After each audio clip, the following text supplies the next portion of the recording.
Ladies and gentlemen, Happy New Year. Happy New Year to everybody. Hit subscribe to this channel right now, ladies and gentlemen. Thank you so much for being here for so many years. If you are a new subscriber, thank you. We're going to have a truly amazing 2024, and I can't wait to be on this journey with you. Hit subscribe. Trump is dominating. It's only a matter of time. They've essentially already resigned or ceased to campaign, joined Trump. It's only a matter of time. I mean, this is just a theatrical performance by Nikki Haley and Ron DeSantis. Okay, it's just a theatrical performance. They're not really running. The only reason they're running is because they think that he might be, that he'll likely be convicted, but the only reason that they believe that he's going to run. And by the way, your super chat is so important to help me do these live streams. They give me incentive to do these live streams. And if you enjoy them, your super chat is so important. That's in the comments section. So thank you to the super chat. The only reason DeSantis and Nikki Haley are still running is because they think that maybe, just maybe, Trump will get convicted, which he will. And it'll be overturned. All of these convictions will be overturned by the Supreme Court. But they think that if he's convicted, there's a chance, a tiny chance for them. He's up by 50 points, 50 to 60 points. So they have no chance. Freddie, hello. Hello, everybody. Thank you for tuning in. D'Artagnan, Dai, hello. Everybody here, hello, thank you so very much. Robbie, hello. And God bless you all, and Happy New Year to you. But ladies and gentlemen, they think that because he's running, they think that because he might get convicted, which he will get convicted, they think that they might have a chance, a 2% chance of becoming nominee. Okay? They don't have, it doesn't really matter if he's convicted. D'Artagnan, thank you so much. First super chat. Thank you. Thank you so much. And I hope all is well. And Happy New Year to you, D'Artagnan. They think that if he's convicted, they think that they'll have an opening or some kind of chance to possibly become nominee. Or that the Republican Party could say, well, we're not going to have somebody who's been convicted of a crime. Okay, knowing very well that they would do this to DeSantis and Nikki Haley or Chris Christie in a heartbeat.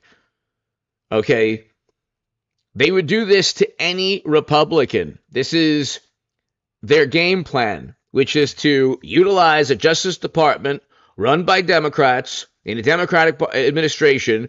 I mean, he didn't really even have his own Justice Department as President Trump, okay? But they've just stated recently that they would pardon Trump. Okay, they're doing this to try to apologize for even campaigning or running in the GOP primary. The whole thing is entirely absurd, okay? There is no other option.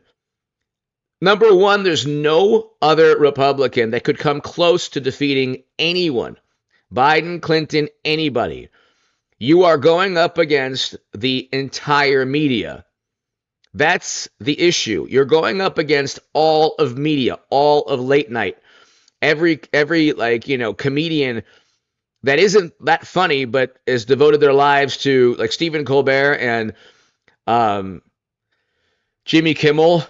I mean, every single night they're giving millions upon millions in free advertising to the Democratic Party. And there's a limit to the free advertising you can give. It's not just a First Amendment issue. Okay, this goes beyond First Amendment. This is every single night.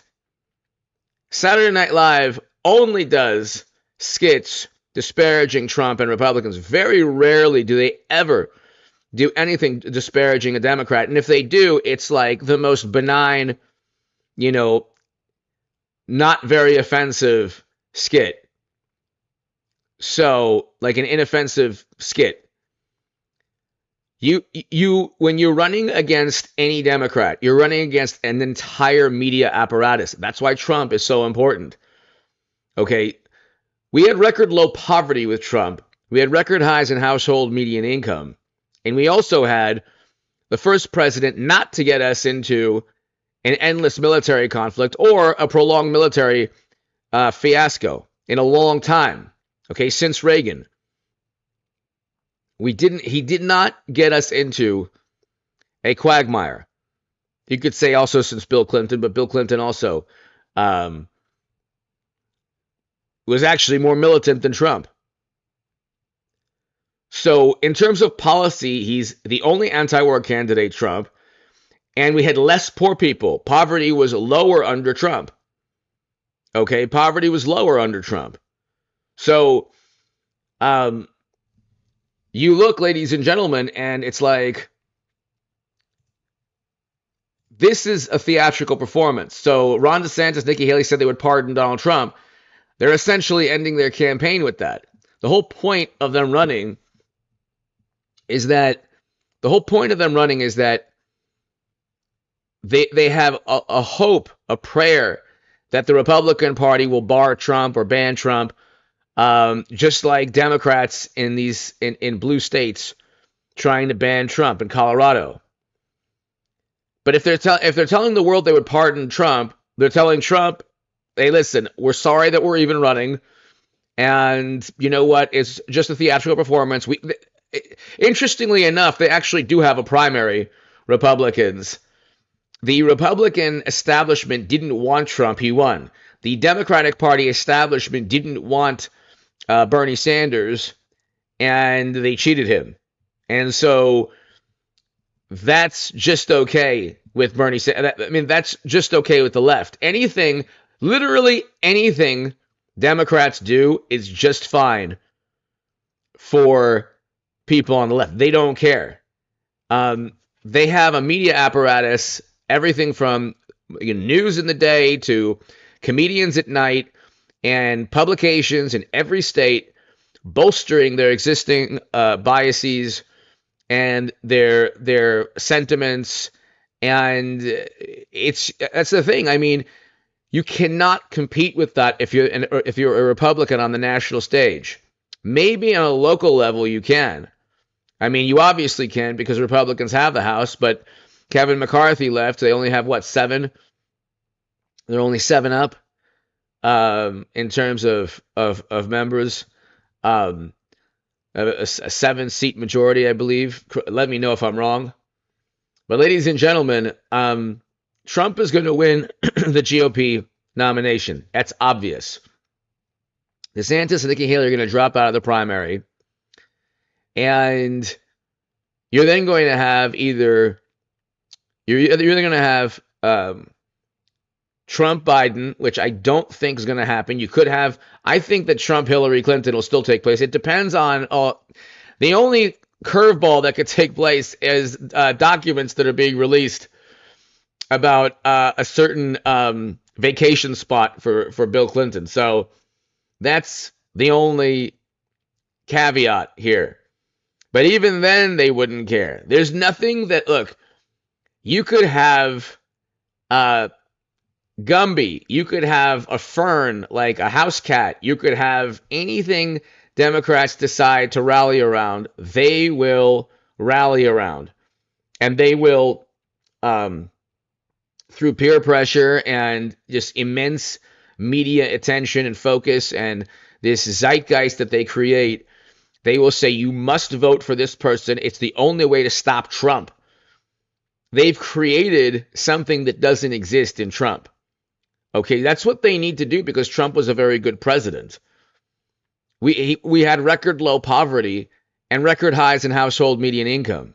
Democrats shut down the economy, pushed to shut down the economy during his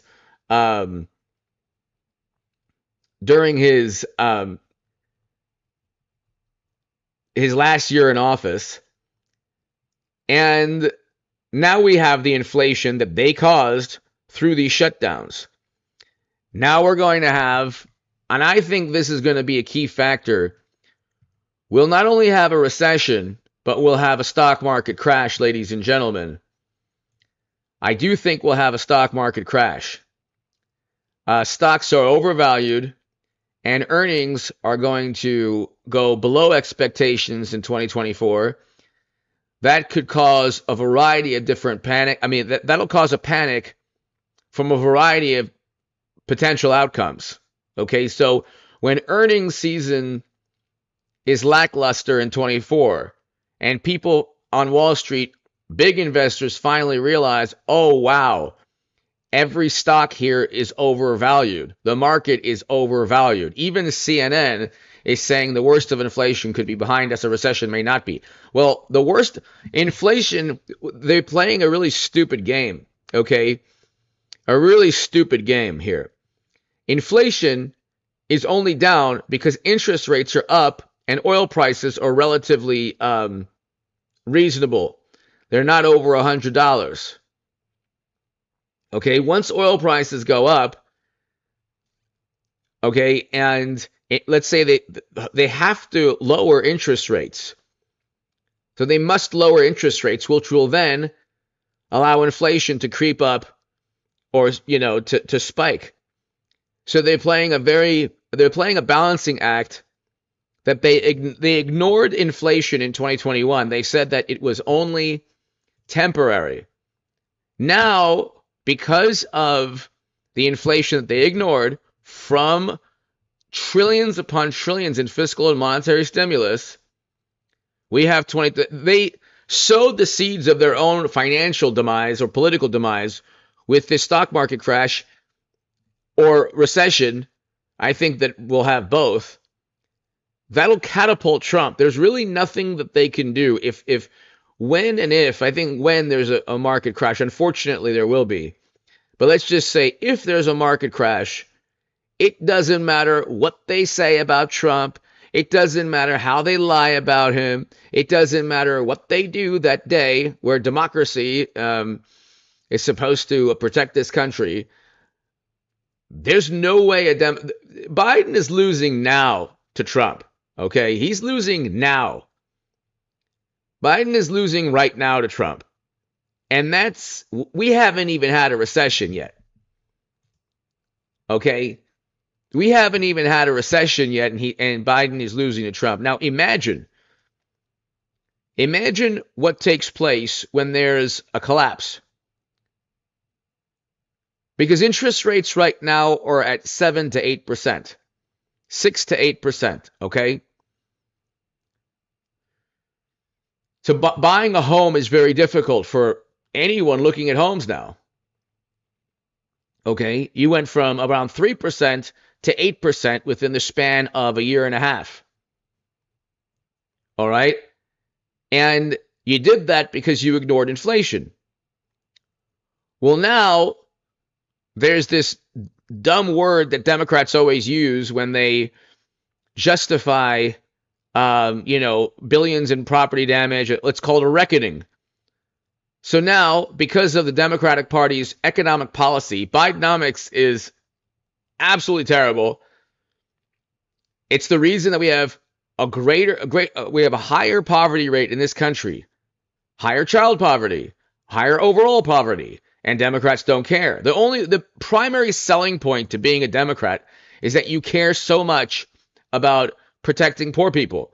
There's more poor people with Democrats. But I mean, it's like you could go ahead. It's basically a cult. They're basically like artificial intelligence robots. It's a lot of Democrats. This is how it works. A lot of Democrats are atheists, which is fine. Like, I love Christopher Hitchens. He's fantastic. Even though I'm not an atheist, Christopher Hitchens was like, big inspiration to me. But Christopher Hitchens didn't replace politics, didn't replace religion with politics, okay? What Democrats have done is this is their religion. This is their sports team. This is their, they have to rally around the Democratic Party because it gives them a sense of self, okay? Lou Maldonado! Thank you, Lou, to the super chat. Thank you so much. I agree with you. I don't think he can be stopped this year at all. But Um, you know, if you look, excuse me,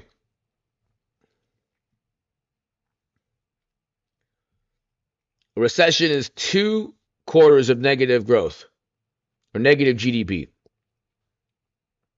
And there's other definitions. That's the one that I gravitate towards. But you look, it's like the Democratic Party has a media apparatus. That media apparatus, a public relations monstrosity, will not work. Okay, it ain't gonna work. It's if you have a recession, okay, if you have a recession and a stock market crash, and you have media saying Trump is the reincarnation of the devil, or he's the devil incarnate, nobody's going to care anymore. Freddie!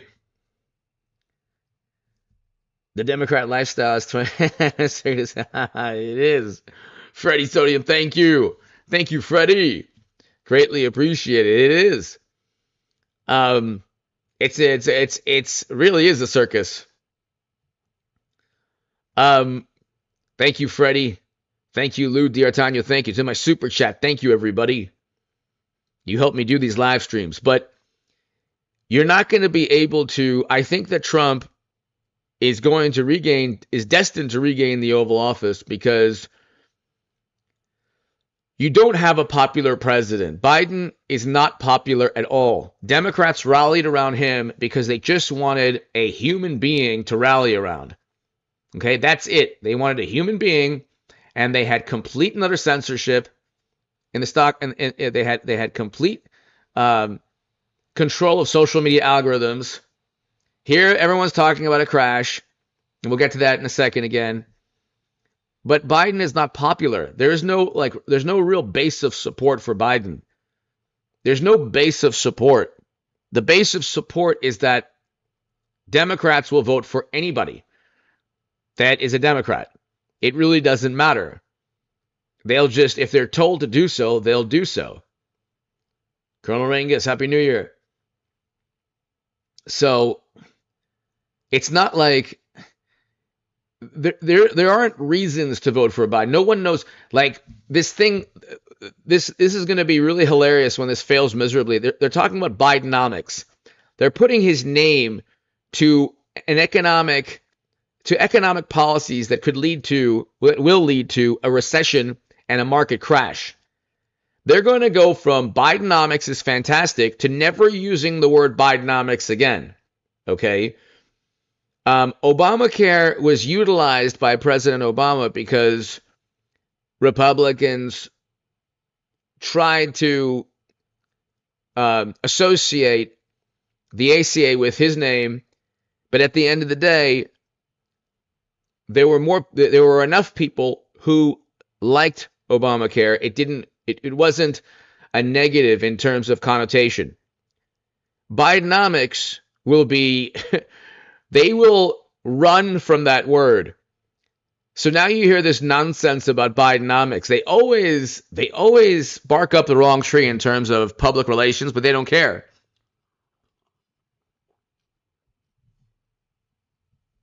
They know very well that they can't really defeat Trump because in terms of policies, Trump was a very, very good president. They can't defeat him in terms of policy, so they have to make Trump into this monster, okay? But like I said, it ain't going to work. If you go into November of 24 with the market crashing, it's very similar to 08 with McCain versus President Obama, okay? You had a market crash during a presidential contest. So you had a market crash during a presidential contest. I mean, if you go back to 2008, the beginning of 2009, when President Obama was sworn in, inaugurated, there was a market crash going in to that November. McCain didn't stand a chance, even if he was up, even if he was up initially in polls, or he was on equal footing in polls. It really didn't.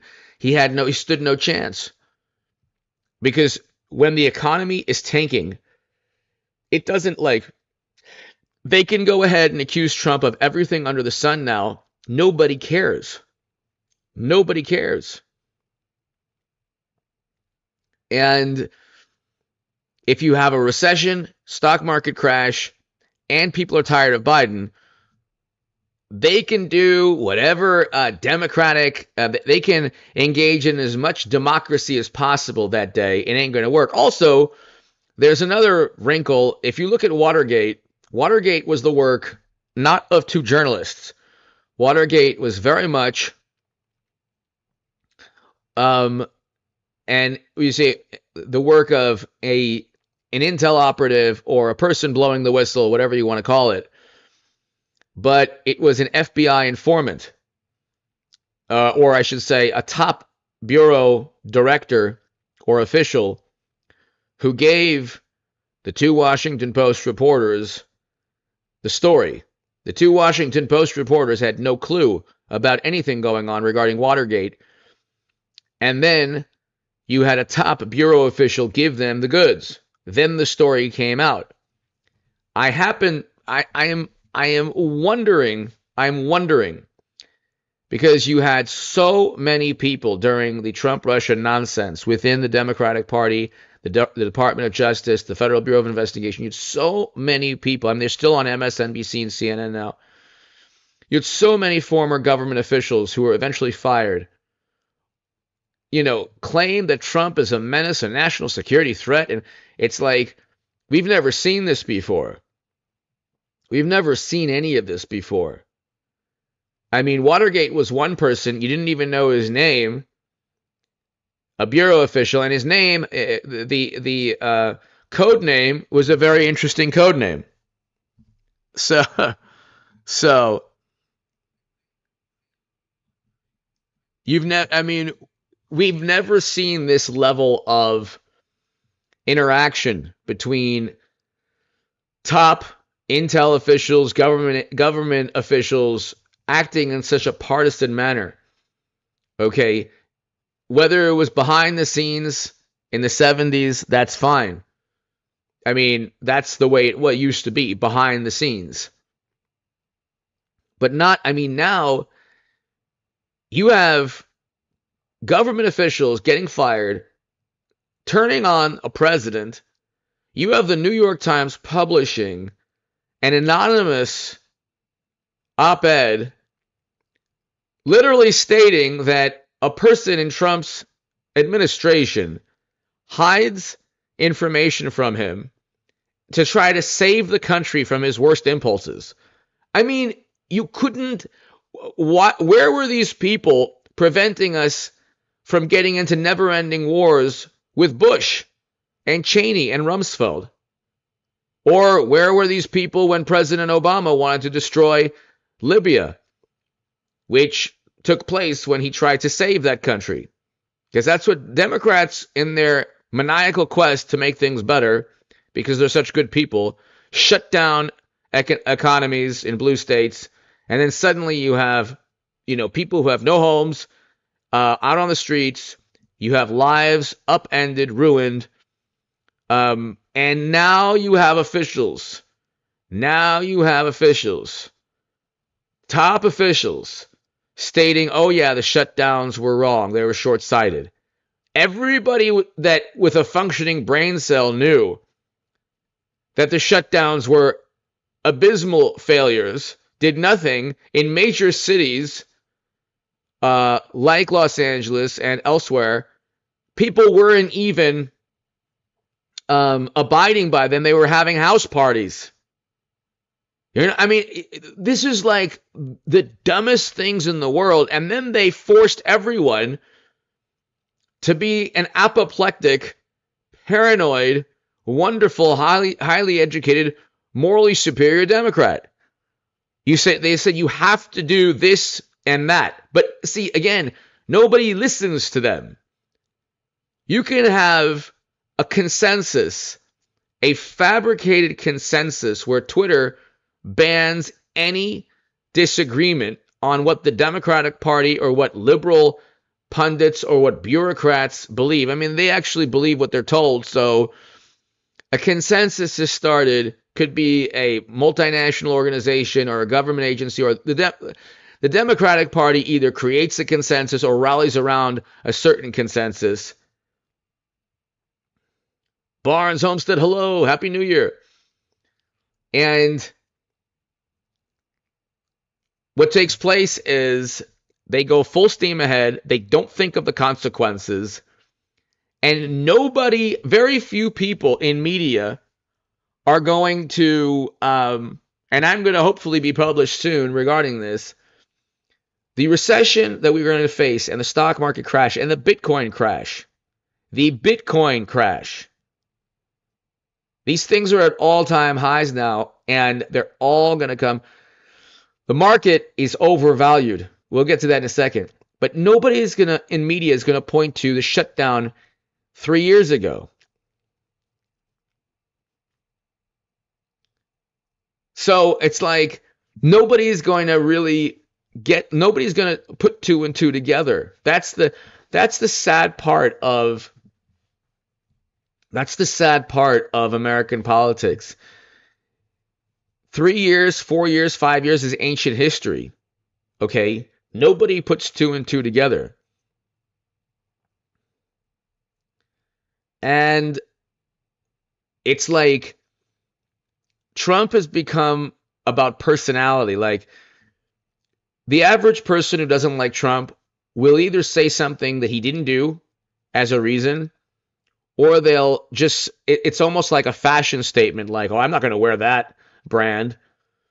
Oh, he's a moron. Oh my God, no. And it's like, that's what it's come down to. But very few people who don't like Trump actually look at his record.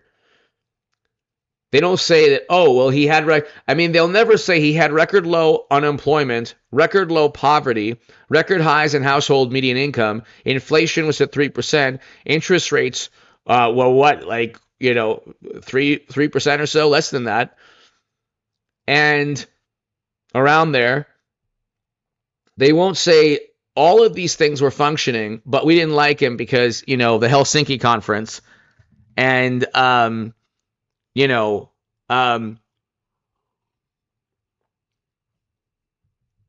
he worked with the Kremlin.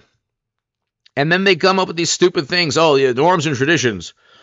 And then you have Democrats saying the most absurd. You have young progressives saying, I don't like George W. Bush, but you know what? He wasn't a disgrace like Trump. It's like, these people don't care about war, a never-ending military conflict. They don't care. They don't care that people don't realize that one of the reasons anyone votes for Trump, one of the reasons that anybody votes for Trump is because they don't want another Bush, Cheney, and Rumsfeld. And they don't want shutdowns. They say that Trump is an authoritarian and a despot. The actual despots are the ones who silence and censor speech. The Democratic Party worked alongside government agents, government officials, to actually suspend conservative accounts on Twitter. And the rebuttal from Democrats or progressives or left-leaning people was, well, that's just the way things were. That's what the policies were. We just had to go, and that's what the policy was. And then they use this word, information that misinforms. James, hello. Information that misinforms. That's all they do is spread information that misinforms. I mean, I don't think people realize the big picture, and the big picture is that you have to have Trump back in office to really save this country and the world. You look at what's taking place in the world today. There's a never-ending military conflict in Europe. Before Biden got into the Oval Office, I said if Trump loses to this man, we're going to have a devastating military conflict, because that's what Democrats and never Trump Republicans do. Their foreign policy is abysmal. And you look, it's like they're so wedded to their dislike of Trump. They cannot see. That's why I say they cannot see the reality in front of them. Exactly. They cannot see the reality in front of them. And that's why I say, everybody, get off of X, Twitter, get off of Facebook, of Instagram. I would even say get off of Truth Social. Whatever whatever message board based platform you're on, get off of it. And I'm just going to say this every single live stream, because it's a lot more valuable than you think. 2024, if you're not, I would say, not that I'm so media savvy, but I understand. I mean, I have a YouTube channel. I have a beautiful, amazing audience. It's not very big at all, but it's big enough to where, thank God, I don't need Twitter or Facebook or Instagram. I mean, those things don't really help you build a channel anyway. They really don't. The algorithm on YouTube is different from the algorithm on Instagram. It's completely different. So, I mean, you can have 1 million followers on Twitter and 30,000 sub channel or 20. I mean, there's no correlation really. WC1A, hello. But I think that a lot of people will not understand that their words are going to be used. Democrats or, activists are going to try to use the words, try to twist words of the average conservative on social media, perhaps to get them fired. And I think that it's just best to get off of these platforms, especially this year, because there's going to be a lot of divisiveness. The realization that they're losing a grip yet again. I mean, you have to understand, wherever you're at, do not get into an argument or debate. Do not get into an argument or debate with anyone who dislikes Trump. It's like programming. It's like programming a computer that isn't working well. You're not going to be able to get to them. They're going to accuse Trump of everything under the sun. They're not going to see the big picture. They're not going to understand that, media, social media algorithms, late night, almost every publication on the planet, every cable station is firmly against Trump, and they're not actually focusing on his policies, which were very, very good, like record low poverty. And the fact that we didn't get into any major military conflict.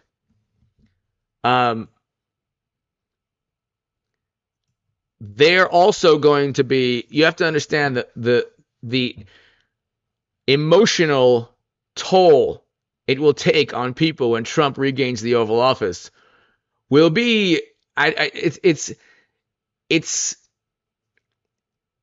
not civil or polite for me to say that it will be a gleeful experience. Lou Maldonado rumbles where I can't stand YouTube, but I appreciate you, Lou. Thank you. I eventually have to build that channel. I do have one video up on there. I eventually do have to build that. Thank you, Lou. I appreciate you just watching. To my super chat, thank you. So,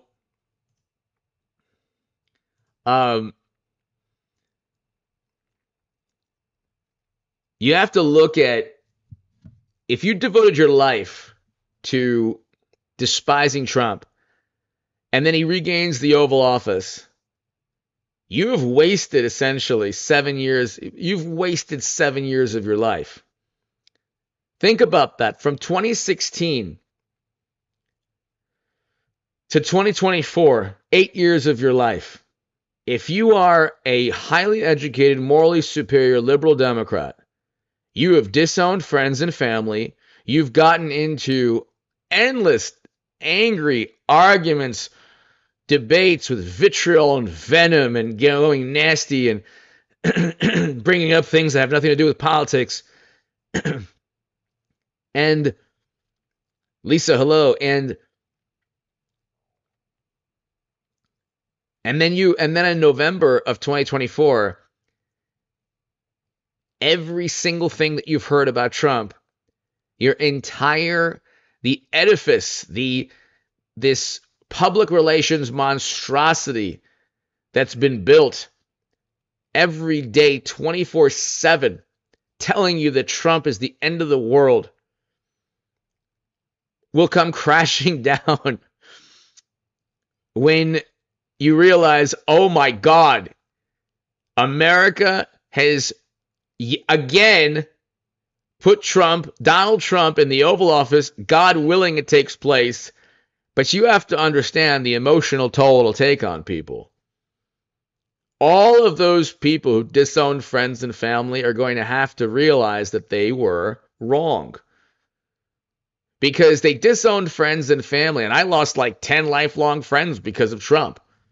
They disowned friends and family because they thought that Trump was such an anomaly. It wasn't, see, this is the thing. It wasn't about policy anymore. They truly thought that voting for Trump was immoral. But if he regains the Oval Office again, they have to rethink their morality. They have to rethink the fact that we had Trump, then we had their answer to Trump, and nobody liked it, and we went back to Donald Trump. And they made billions of dollars sowing discontent and venom and vitriol and contempt. They made billions and billions of dollars. There are channels out there that only focus on disparaging, like Tim Pool, and that's the only thing they do. I love Tim Pool, but there are channels that only disparage him and, Dave Rubin and Ben Shapiro, and it's like that's their job, just disparaging, not really arguing a different vantage point, just disparaging a popular conservative or a popular channel they disagree with, or they'll get 200,000, 300,000 views talking about how Trump is shaking and he's on the ropes. The walls are crashing in. The walls are closing in. The walls are closing in. 2017, the walls are closing in. 2024, the walls are closing in on Trump. I mean, it is going to be the most glorious, amazing, beautiful. It is going to be the most amazing. You have to be on the live stream, ladies and gentlemen. In November, we are going to have a live streams where it's going to be the most amazing psychological, emotional, like it'll be a case study in humanity, in human interpersonal communication, or how are people going to react when Trump regains the Oval Office? They've accused him of everything under the sun. Their sensibilities will just will be melted into this fine mist of absolute venom, vitriol, anger, indignation. They'll be mortified also. So I mean, you have to go ahead, ladies and gentlemen. You have to understand that, like, this year,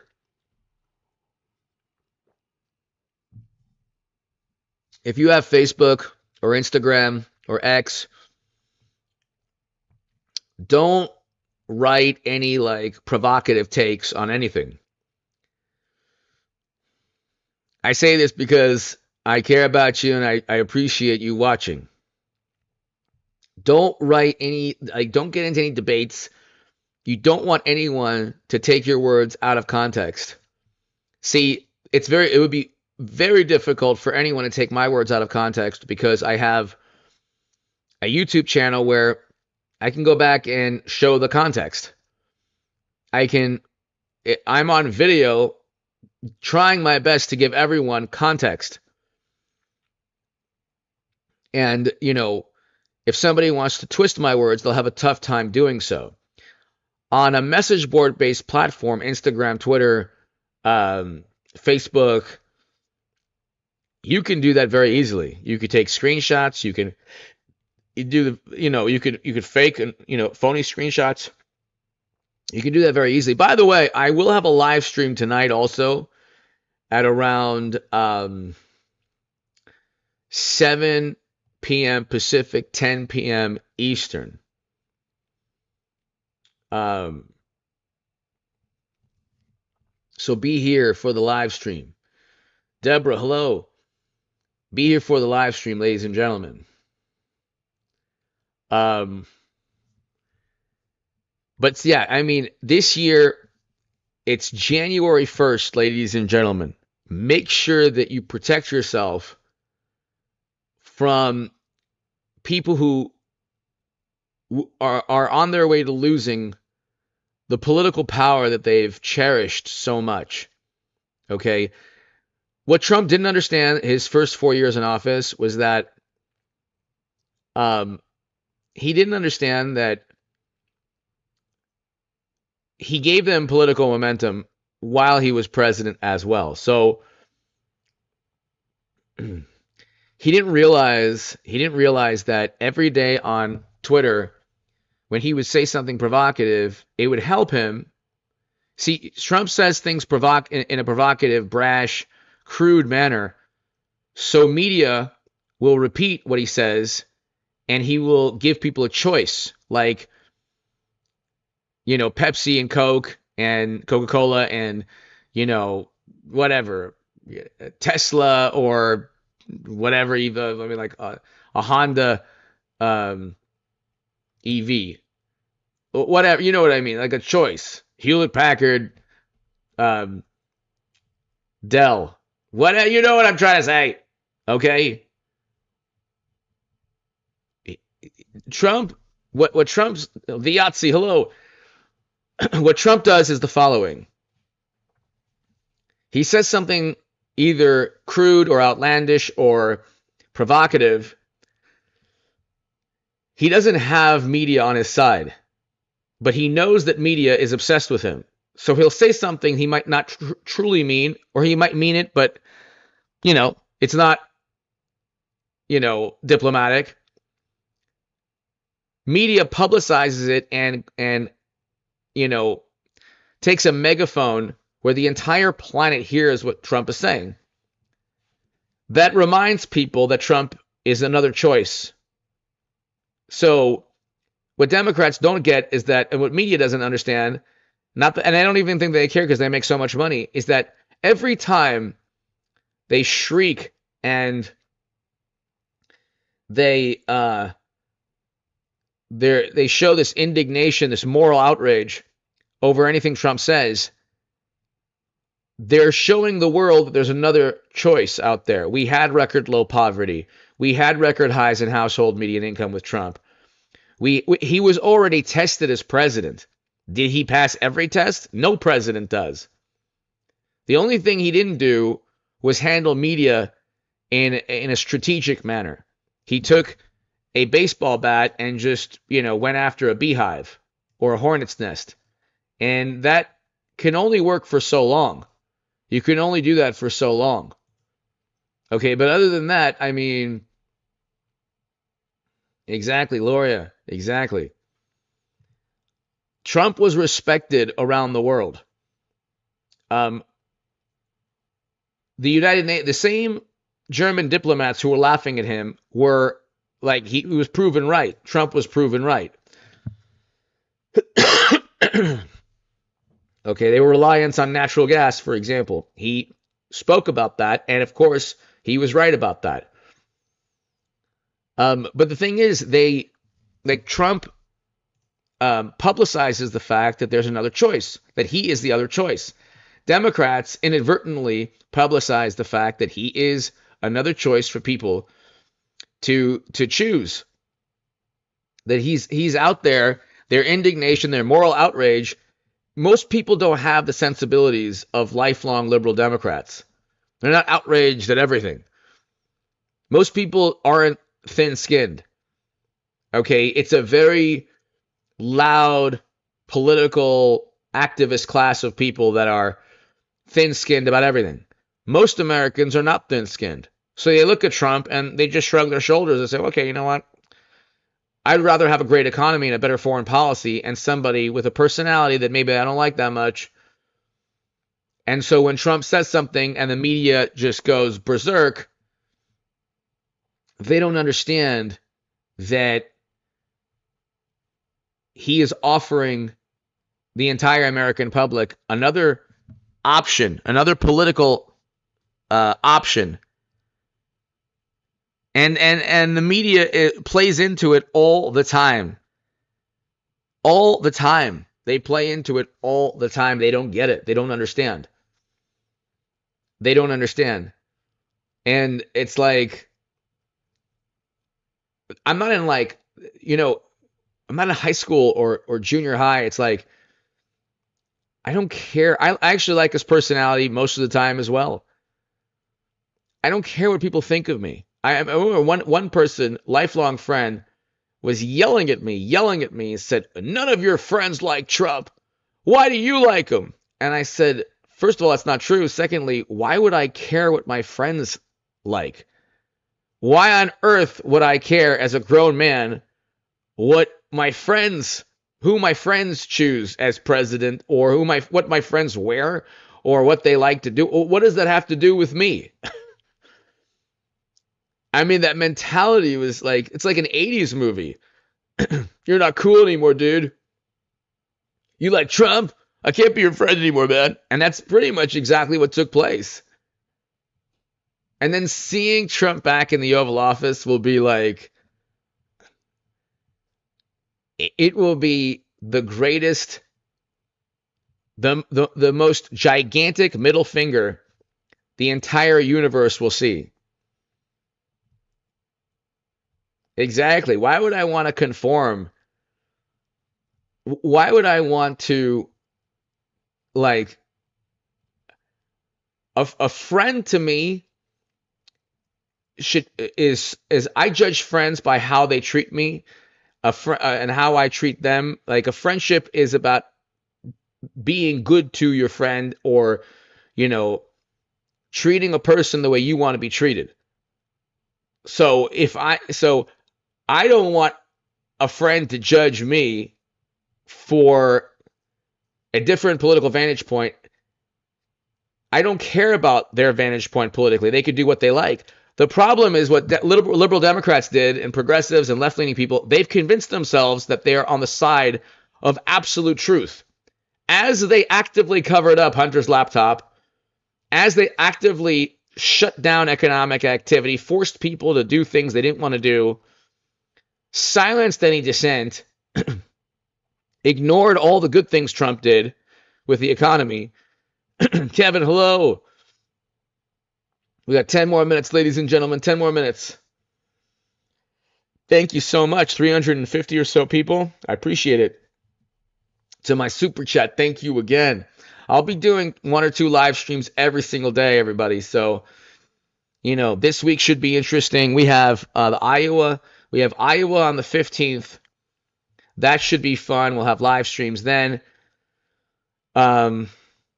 We should have a Supreme Court decision overturning the nonsensical. I mean, they're setting themselves up for endless losses. So once the Supreme Court's going to overturn the Colorado decision. He did not engage in a rebellion. I mean, you'd have to be a complete imbecile to believe that Trump engaged in a rebellion.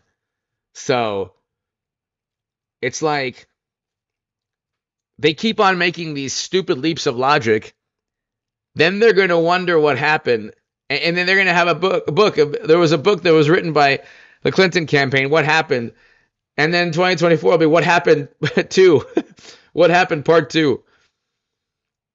But you look, ladies and gentlemen, and it's like the Supreme Court already is laying the foundation. Okay, where was that? It was, I don't have it anymore. But if you look, ladies and gentlemen, stock market crash, we can get back to that real quick. This is going to be a very, very bad stock market crash. And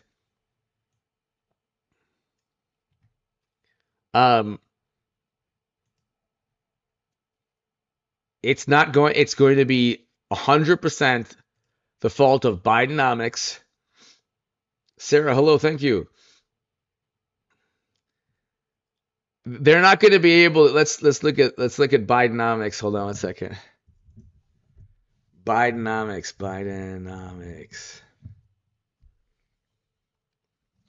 This year in Bidenomics.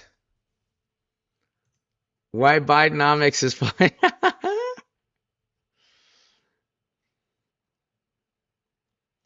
And then you have Time Magazine. Bidenomics is real economics. I love it. Poverty is up. Poverty is up. I mean,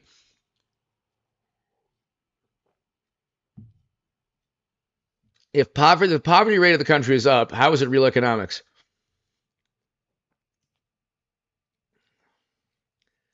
Bidenomics is working for the middle class. How so? Like you can't afford a house with interest rates so high. And then you have inflation. Kevin Duder! Get well. Good. Thank you. Fun New Year. Thank you so very much, Kevin. Thank you. Appreciate it. Thank you, Kevin. I have let's see. Who will be here? Who will be here tonight for the 10 p.m. Eastern?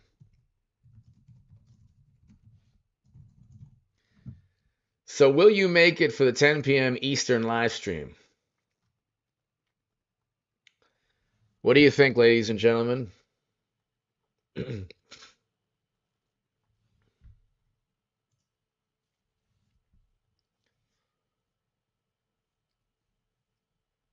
Nice. Nice. Wow, look at that.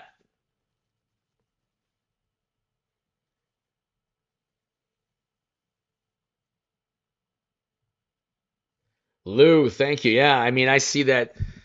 It's I mean, it's there. Thank you, Lou. Freddie! Bidenomics, a sequel movie.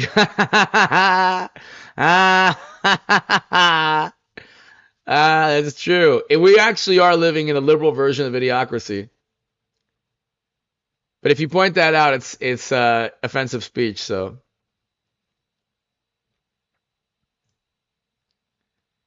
Bidenomics is real economics. Freddie, it says here, Bidenomics is working for the. Yes, Deborah, exactly. I will. Freddie, thank you. We'll go 6 more minutes, ladies and gentlemen. Everybody, Bidenomics is working for the middle class. It's fantastic. People can't afford a home because interest rates are too high. But see, again, like things like interest rates or oil prices, Democrats don't, like, the left doesn't really focus on that. They don't really focus on that. They don't care about it. Like, they used to talk about banning fracking. They're not doing that anymore because they realized that they couldn't afford their heating bill. So they couldn't afford the gas bill. A lot of these things are like moral, like endeavors. Democrats look at politics the way people used to look at church or religion.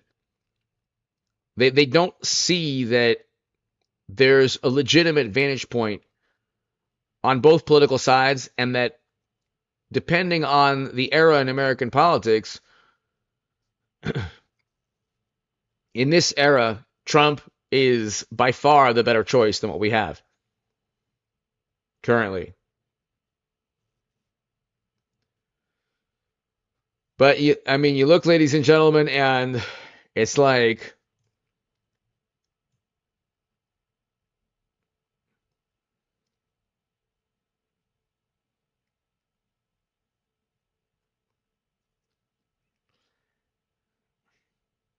Bidenomics, Botanian doctrine by accident.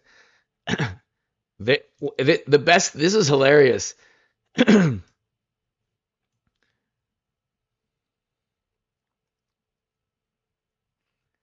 The Bidenomics, um, that name they're gonna run from so fast, it's unbelievable. Anyway, ladies and gentlemen, God bless you all. I'll see you tonight at 10 p.m. Eastern time, people. I'll see you for the next live stream. Thanks, everybody. God bless you. Have a great, great, great day. To the super chat, thank you, Freddie. Thank you. I'll see you all this evening at 10 p.m. Eastern. Thank you, everyone. Great live stream.